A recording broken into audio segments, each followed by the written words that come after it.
Hello guys, and today we have another review, and this time it's on the Nerf Elite 2.0 Echo or the Retaliator 2.0. So let's get into it, starting at the front. We have this barrel, which under it is the N-Strike barrel lock, meaning you can put any N-Strike barrel on it. We'll talk about this barrel later on. Also, just to say it, and at the back we also have an N-Strike stock attachment point, which we have a stock on, which again we'll talk about that later. And more about this stock a bit later in the video. So let's get started with it. Starting at the top, we have this priming handle, which while it is a pretty short or a shallow priming grip and does not have any kind of backstop and somewhat of a front stop, it is still pretty comfy to use and you can prime it very easily.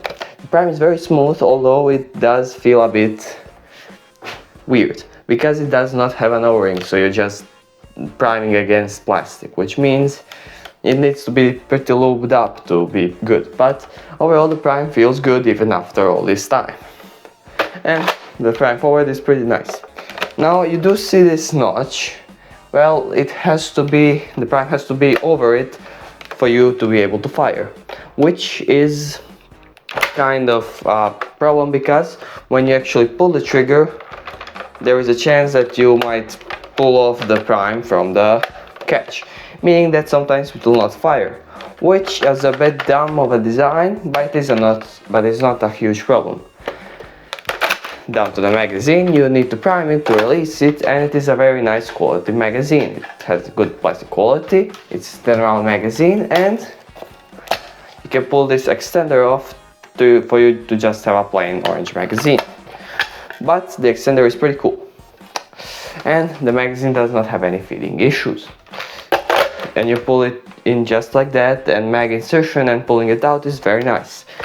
My mag release right here in the finger well is actually pretty good. It's not the super light one which you just touch and to fall out.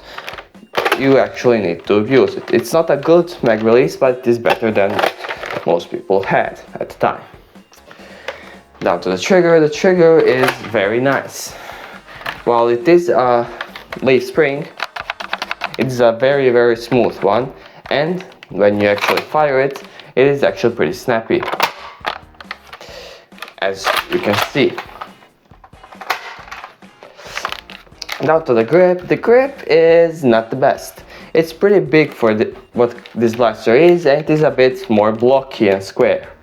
But it is still rounded off, and it's far from the worst grip I ever had, and it's still pretty comfy. To some people with bigger or chunkier hands, it might be a bit less comfy, especially because of this nut over here, or the one on this side. But overall for me it's pretty good, and for most other people it will be decent. And some people say it's better than the Retaliator grip. I don't know about that, but again, I don't have a Retaliator, so I can't really tell you that. And again, we have the stock attachment point, which it has a big problem. On some other blasters, for example, let's take the Mediator, you see you have that extended stock. This is because it uses a spring and the part of the plunger goes in here.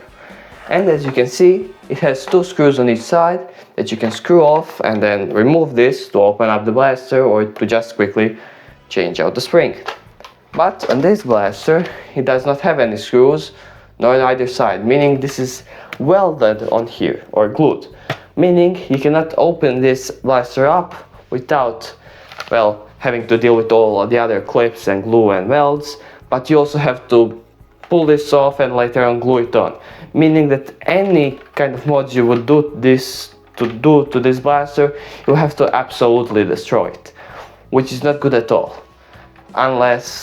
Unlike the other Elite 2.0 blasters, which are hard to open because they have glue and welds, then you have still to destroy them, but this one you have to even more. So very big con to it.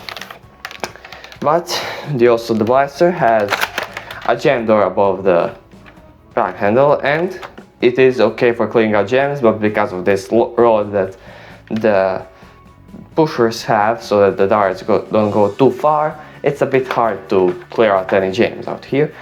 And of course you can just remove it and have it open, and then use the blaster like that. It is a nice way to see if you still have a dart inside, and you can still fire and everything without the jam door. Because it's a pretty cheap jam door, but honestly it doesn't really fall out and you don't really use it all that much. We also have a de-jamming button on the left side, which when you prime the blaster and there is a jam dart inside, you have to have it all the way forward, then you push this button, then you prime it back, and you can open the jam door, remove the magazine or anything like that to remove a jam dart. And to pull it back forward, you have to then pull it back until you hear a click, and then you can pull it forward. That is basically like all of this style of blasters. You have the similar manuals. It is the same thing also on the mediator, where you have to push it, prime back, and then click, prime forward. There will be a review coming on the mediator too. So the Echo seems pretty good, and let's talk plastic quality and design, and then we go on the attachments. The plastic quality is actually pretty good. While the plastic isn't the best, it does not creak all that much, although the grip does a bit more. Of course, I'm putting it close to the mic, so it sounds a bit bad, but let's be honest, in real life you won't actually hear that all that much. And the plastic actually feels good even though it does creak. It is solid plastic, meaning it does feel premium, more premium than actual plastic, which actual plastic doesn't creak, but it is thin. So you can have to choose over there. Of course, you cannot open this blaster because it has very little screws and a lot of welds, and the thing that I mentioned with the stock attachment point, which is very dumb. Now let's talk design, which the design of this is actually pretty good. We have these little dots that have the plastic inserted behind them, then you have the Elite logo, the Nerf logo, which is not painted on the other side. We have the Echo, which is not painted to the other side, and even though all of the paint is only on one side, because of these details, it does have them on the other side, meaning it looks pretty good from both sides. And overall, I really like the design of this blaster, especially the grip. It is gray and black and has all these kind of details which don't really dig into your hand unless you have pretty big and chunky hands, so this might dig into your hand. But overall, I really like the design of this blaster. It looks pretty cool and futuristic. Overall, I do like the design of these blasters. And we have this front muzzle, which actually matches up with the front barrel, which is really cool. Okay, I'll talk about the blaster, but let's now get to the attachments, and let's start out with the barrel.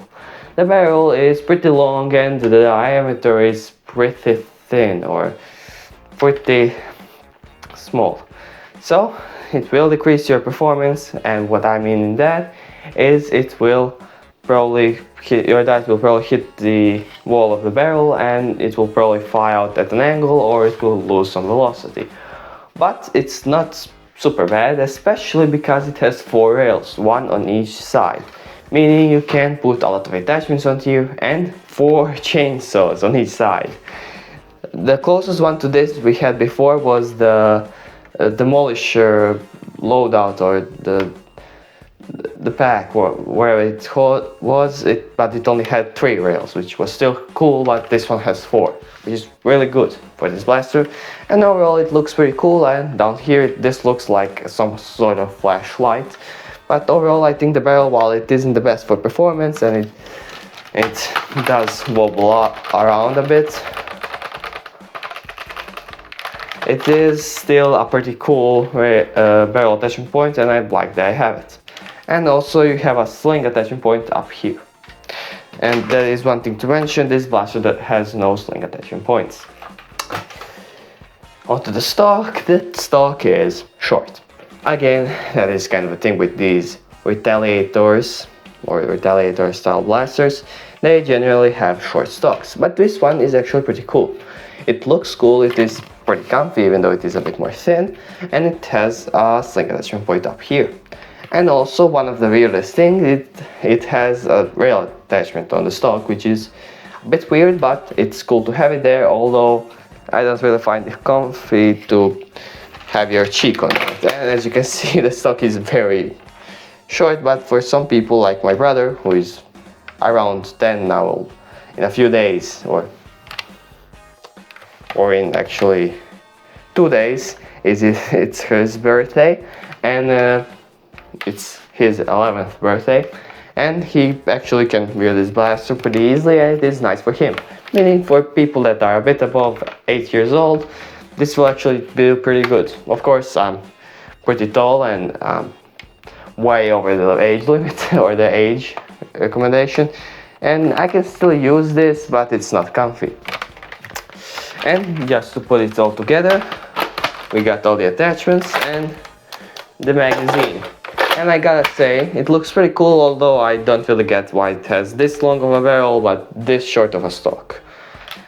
But either way, it looks pretty cool, and now we go fire it. I'll fire one mag with all the attachments on standard fire, and then I'll fire one another without the attachments, standard fire, and then fire one another with slam fire without all the attachments. So, let's go. Okay, so I'll be shooting 3 10-round magazines of action waffles, as I said, first with the attachments, then without, and then slam fire without. So, let's go.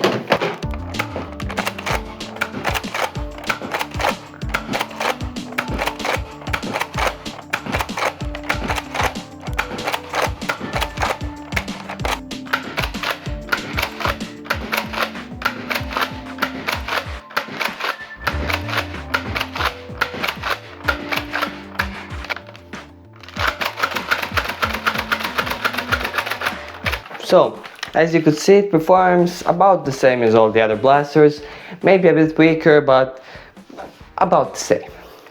It shoots pretty well. The slam fire is nice, although not the best, and I'm not really good with slam fire, and overall it is nice to shoot. Now, what do I think about this blaster? Well, overall, if you ask me if it's an improvement over the Retaliator or the Delta Trooper, more accurately, well, kind of. It looks, in my mind, cooler, and it does have slam fire and has a better grip over the Delta Trooper, or whatever it was with the slam fire. But the biggest problem is definitely the fact you cannot open it. So, if you're not a modder and if you just want a good blaster stock, oh yeah, you can buy this. But if you have any plans to mod, I wouldn't recommend this. I would really recommend either the Retaliator or the Recon Mark II or the Mark III, which is more available on Amazon. And it comes with pretty good attachments, especially the regulator stock. The attachment on this blaster, the stock is pretty much useless, but it is cool and unique. And the barrel is very, very good, honestly, even though it does make your performance less good. It does have 4 rails, which is insane. And you can also cut it down, so it is a bit better. But either way, I am kind of middling on this blaster. If I had to give it a rating, or the likeness, which if you have noticed on my thumbnails, I have either a thumbs up, thumbs in the middle, or thumbs down, or whatever it goes. But either way, I would have to give this probably a middle.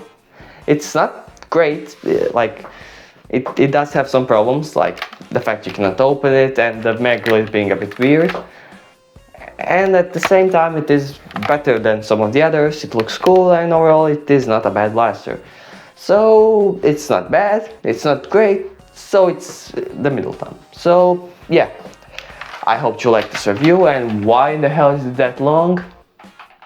Goddamn. But yeah, I hope this review does a bit better, because I have not been doing well in the last few days, because, well, I was sick for like 10 days or 11, and then I was outside of country because we were going to skiing. So yeah, I hope my channel isn't dead. I hope really.